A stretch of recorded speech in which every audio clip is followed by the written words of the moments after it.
Hello viewers, আসসালামু আলাইকুম। Welcome back to my channel all বিডিটাকে সবাইকে ওয়েলকাম করছি। আজকে টিউটোরিয়ালটির মাধ্যমে আমরা জানবো যে পাসপোর্টের স্বাক্ষর এবং ভোটার আইডির স্বাক্ষর মিল থাকবে না অমিল থাকবে, বিস্তারিত ব্যাপার আলোচনা করছি। চলুন শুরু করা যাক। ওকে, আপনি নতুন পাসপোর্ট করতে চাচ্ছেন, আপনার ভোটার আইডিতে একরকম স্বাক্ষর রয়েছে। এখন পাসপোর্টে সেই স্বাক্ষরটাই দিবেন না ভিন্ন কোনো স্বাক্ষর দিবেন? চলুন শুরু করা যাক। তো বিশেষ করে স্বাক্ষরটা কি, হোয়াট ইজ সিগনেচার? সিগনেচার হচ্ছে, আমরা এখানে দেখতে পাচ্ছি কয়েকটা সিম্বল রয়েছে। সেটা হতে পারে বাংলা, সেটা হতে পারে ইংলিশ, বা হতে পারে ইনিশিয়াল বা রেগুলার। যেটাই হোক না কেন, এগুলো হচ্ছে স্বাক্ষর। তো অ্যাকচুয়ালি আমরা ফুল ফর্মটা দেখবো। অ্যাকচুয়ালি স্বাক্ষরটা কি? Signature means the legal signature of individual, legal sign of individuals. প্রত্যেকটা ব্যক্তির আলাদা একটা ইনিশিয়াল বা একটা ফর্মাল, ওইটাই হচ্ছে স্বাক্ষর। বা বিশেষ করে আমরা চেক বা ভোটার আইডি বা পাসপোর্টের ক্ষেত্রে স্বাক্ষর ব্যবহার করে থাকি। তো কেউ যদি ইলিটারেট হয়, সেক্ষেত্রে হয়তো টিপসই বা অন্য কোনো সিম্বল ব্যবহার করে। হোয়াট এভার, স্বাক্ষর একটা ক্যারেক্টারকে রিপ্রেজেন্ট করে। এখানে আমরা স্বাক্ষরের বাস্তব চিত্র যদি দেখি, যেমন এখানে ভোটার আইডিতে রয়েছে একরকম স্বাক্ষর, পাসপোর্টে রয়েছে আরেক রকম স্বাক্ষর। তো সমস্যা তো এখানে হচ্ছে না। বা এখানে আরেকটা ভোটার আইডি দেখতে পাচ্ছি, এখানে একটা ইনিশিয়াল সাইন রয়েছে ভোটার আইডিতে, বাট এখানে পাসপোর্টে ইংলিশ স্পেলিং দিয়া একটা স্বাক্ষর রয়েছে।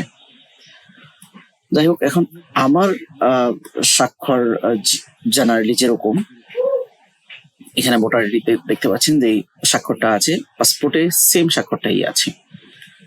তো মূলত এখন এটা কে কিভাবে দিবে, আমরা চলুন একটু আইন দেখে নিই। পাসপোর্টে স্বাক্ষরের ব্যাপার কি আইন রয়েছে।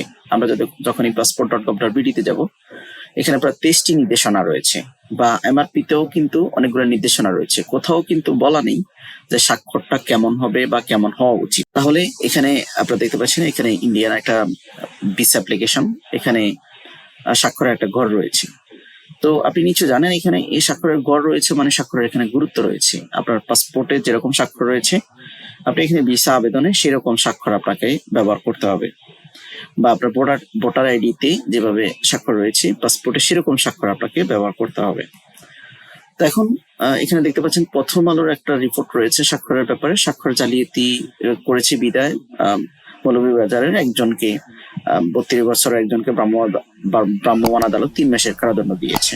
তার মানে স্বাক্ষরের গুরুত্ব অনস্বীকার্য। অবশ্যই স্বাক্ষরের গুরুত্ব রয়েছে। তাহলে এখন স্বাক্ষর, আমার মতে যে স্বাক্ষরটা কেমন হওয়া উচিত, সেটা কি ভোটার আইডির সাথে মিল থাকবে নাকি সেটা ভোটার আইডির সাথে অমিল থাকবে? তো আমি মনে করি যে একটা মানুষের যেহেতু স্বাক্ষরটা আইডেন্টিটি, এটা যেহেতু অনেক মূল্যবান একটা ব্যাপার, সেটা অবশ্যই আপনার ভোটার আইডিতে যেভাবে আছে, আপনার পাসপোর্টে যেভাবে আছে, সকল জায়গায় আপনি একরকম স্বাক্ষরই ব্যবহার করবেন। যদি আপনি ভিন্ন রকম স্বাক্ষর ব্যবহার করেন, সেক্ষেত্রে ঝামেলায় পড়তেও পারেন, আবার নাও পড়তে পারেন। তবে ওটা সম্পূর্ণ আপনার উপর নির্ভর করে। তবে সাজেশন থাকবে অবশ্যই আপনার যাতে স্বাক্ষরটা পাসপোর্ট এনআইডির সাথে মিল রেখেই স্বাক্ষরটা করা হয়। তো এই ছিল অ্যাকচুয়ালি স্বাক্ষরের বিষয়ে বিস্তারিত আলোচনা। আপনারা যদি আমার চ্যানেলে নতুন দর্শক হয়ে থাকেন, পাসপোর্ট রিলেটেড 88টা ভিডিও রয়েছে আমার চ্যানেলে, আপনি প্লে লিস্টে গিয়ে চেক করতে পারেন। আপনি যদি ফেসবুক পেজ থেকে দেখে থাকেন, পেজটি ফলো দিয়ে রাখবেন। ভিডিওটি হেল্পফুল হলে লাইক এবং শেয়ার প্রত্যাশা করছি।